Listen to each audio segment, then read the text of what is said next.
So US elections, and you, together with other prominent evangelical figures, have signed for Evangelicals for Biden, or Pro-Life Evangelicals for Biden.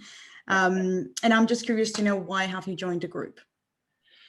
Well, this is a big deal for me. This is the first time in all my years of leadership that I've ever endorsed a candidate. Even when I was a spiritual advisor to President Obama for 8 years, I didn't endorse him publicly. But this is a key moment, I think, in our history. And so it's provoked me into action that is not comfortable for me, but I think it's necessary. Pro-life evangelicals for Biden came out of the idea that we are still against abortion because we see that as a baby in there, and we feel like we want to protect the baby.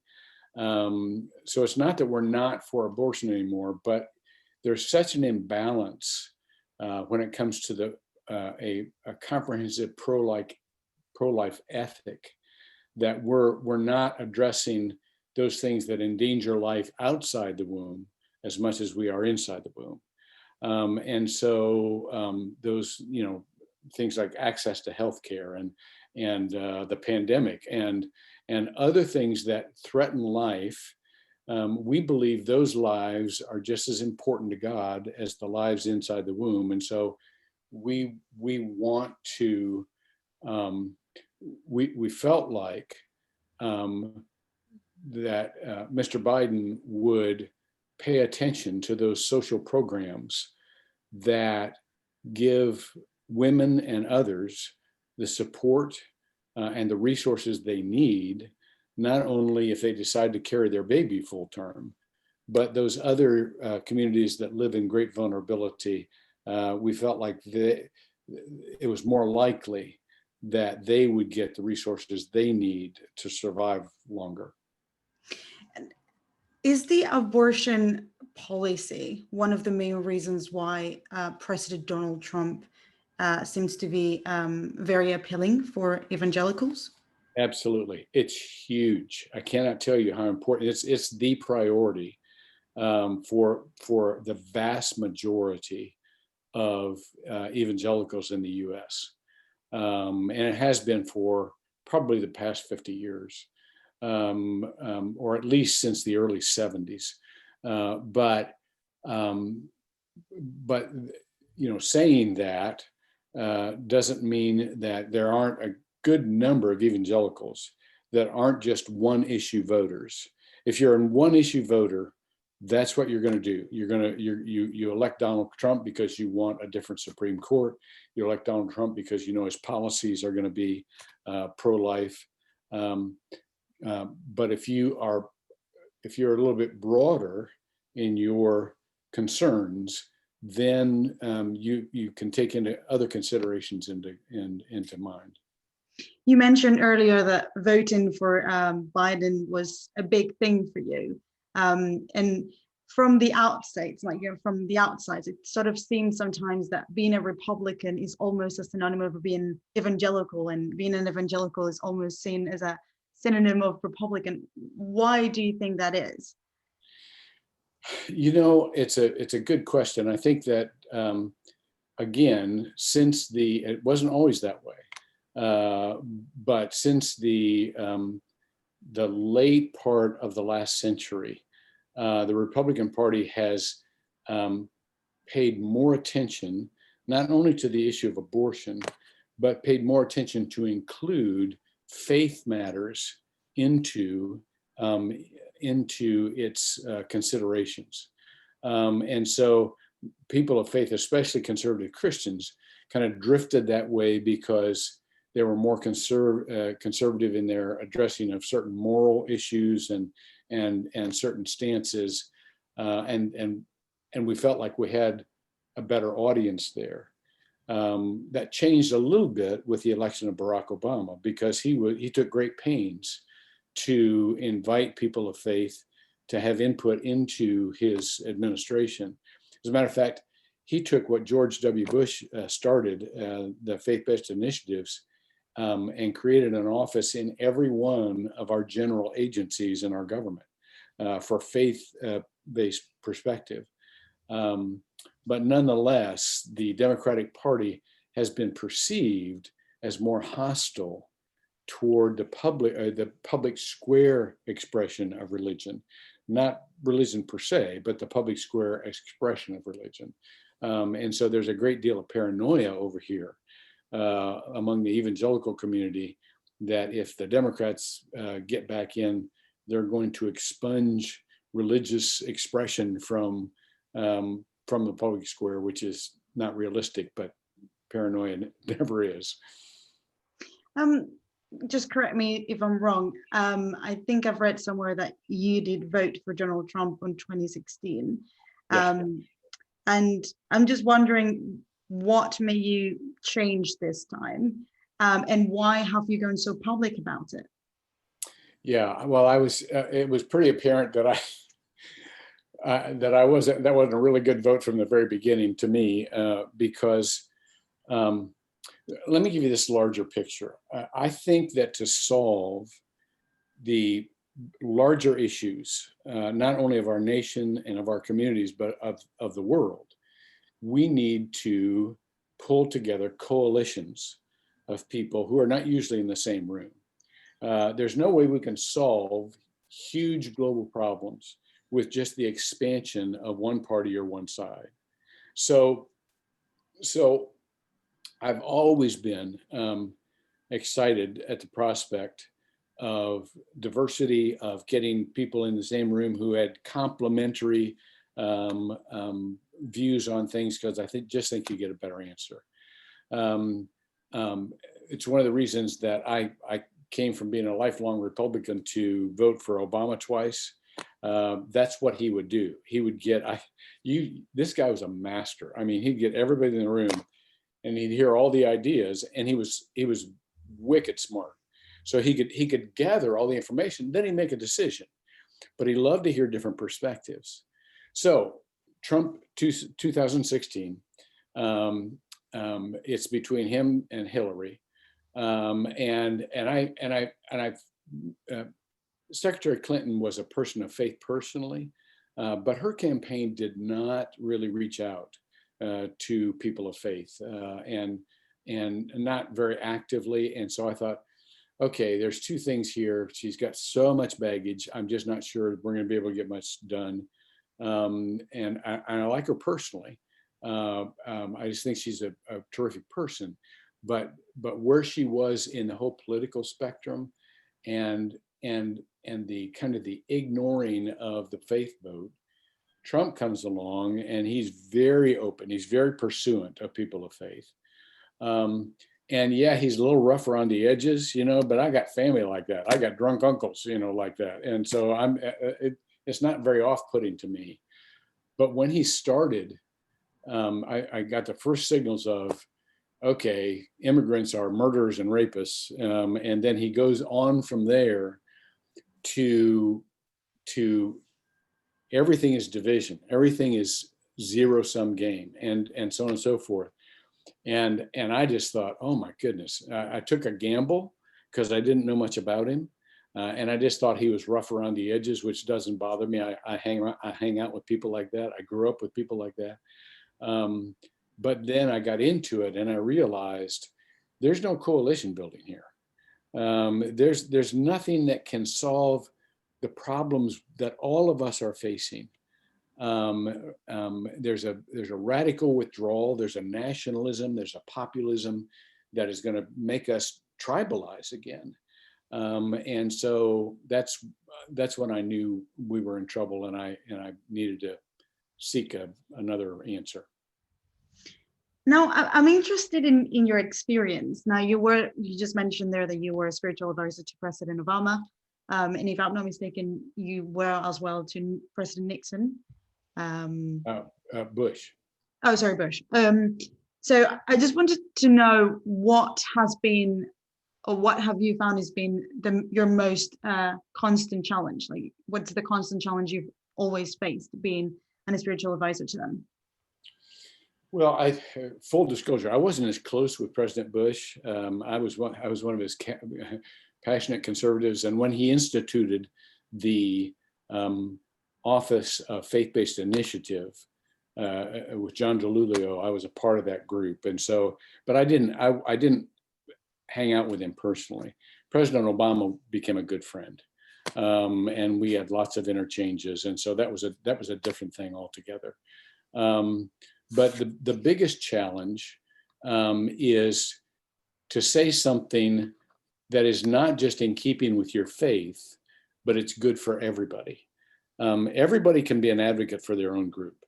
And I will always be an advocate for, my faith and the values that I hold because of my faith. But you're not really helpful until you can say something that not only go along with your values, but if it's instituted, it's good for everybody. President Obama used to say, we would have these conversations, and I wrote devotions for him every week out of the Bible, and we would have these conversations, and of course I would relapse into my religious language, and he would say, that's fine, and I get it, but unless you're saying something that resonates with everybody, including non-believers, it's not really going to do much good in moving the ball forward. And so I think that's been my biggest challenge. My biggest challenge was not just the draw of power and the temptation to exceed or to abandon the prophetic role, speaking the truth to power. I did that. We were honest with each other, and when I disagreed, we disagreed, and so it was the temptation was always there, but the challenge was always, how can I be a part of a solution that doesn't just benefit my group, that doesn't just further my perspective. How would you expect evangelicals to be impacted if President Donald Trump gets reelected, or if Biden gets reelected? Well, if President Trump gets reelected, he will continue because that's who he is. This isn't a political ploy with him. This is who he is. He sees things in terms of winning and losing, in terms of you're either loyal or you're not, in terms of, as I said, a business deal where your side gets more than everybody else. And so my sense is that, and this is one of the reasons that I'm coming out at this time in this election, because 4 more years of a signal from the White House that says only our group is important, only our nation is important, only people who think like us are right, and everybody else is a crook and sinister and so on and so forth, is going to continue to not only divide our nation, but weaponize our rhetoric, so that the mechanics of politics is personal attack. And so I just think I'm very much concerned about that. If Joe Biden gets in, I think that there will be at least some mediation, some mitigation of that trend we now have of polarization. He's a good and decent man. I got some stories about Joe Biden. I worked with him just a little bit, a few times when I was in the Obama White House, but he's naturally, he's being portrayed in the U.S.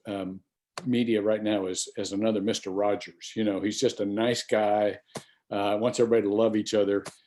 He's not quite that. He comes from a blue collar background, and he's a working man, but he's not threatened by someone who doesn't think like he does.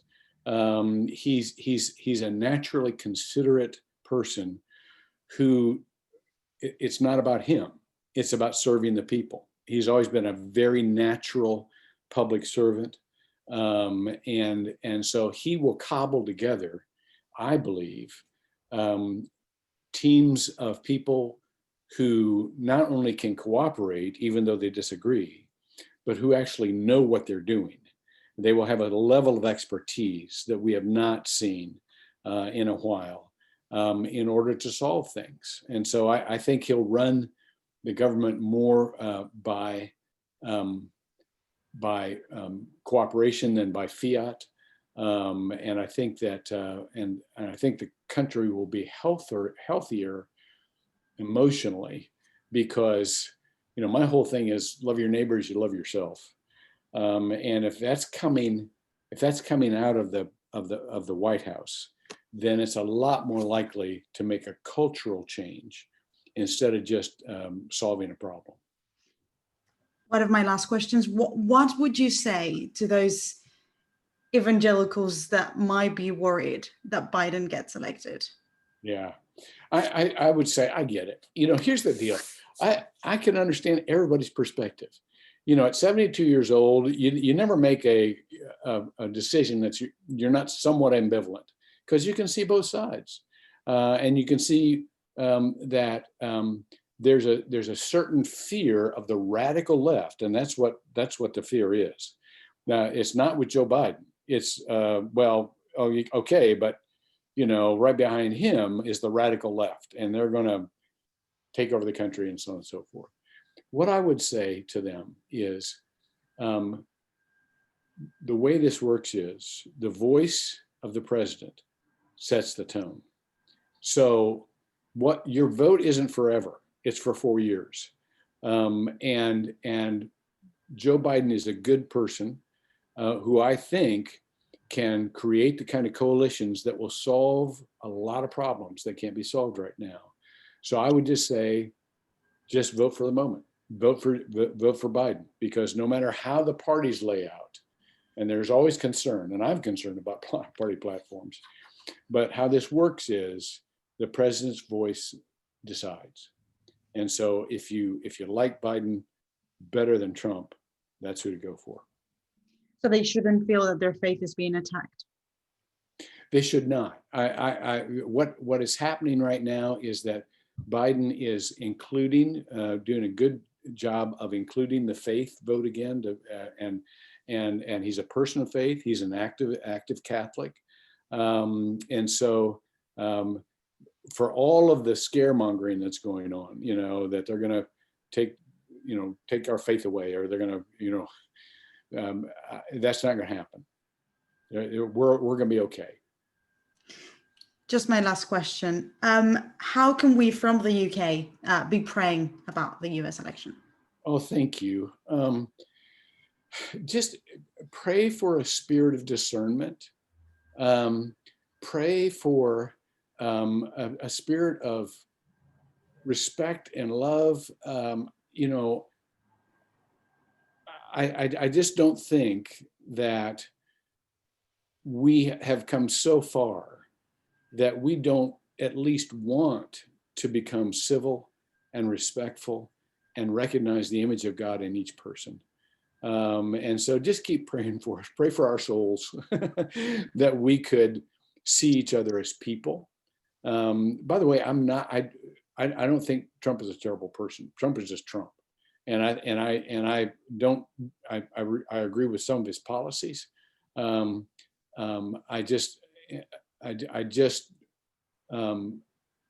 just want us to be able to respect everybody and treat them with respect, including President Trump. If he gets in again, I'll do everything I can to still make the country as good as we can make it. Brilliant. Dr. Joel Hunter, thank you very much for your time. Thank you.